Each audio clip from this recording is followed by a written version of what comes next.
Dans la jungle du centre du Guatemala, l'armée est à l'affût.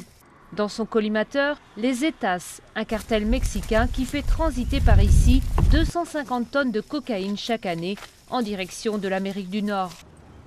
Mais en décembre, le gouvernement a envoyé 300 soldats pour pacifier la zone, un soulagement pour les habitants, principalement des indigènes mayas, cultivateurs de café.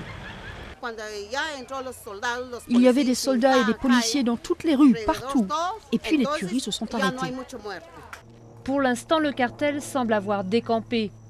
Dans cet ancien bastion de trafiquants, les soldats font des découvertes macabres, des corps, beaucoup de femmes, enterrées bien souvent à la va-vite. Pour certains habitants, le retour de l'armée dans la région rappelle de mauvais souvenirs, le cauchemar de la guerre civile et les massacres de tous ceux soupçonnés de soutenir la guérilla d'extrême gauche.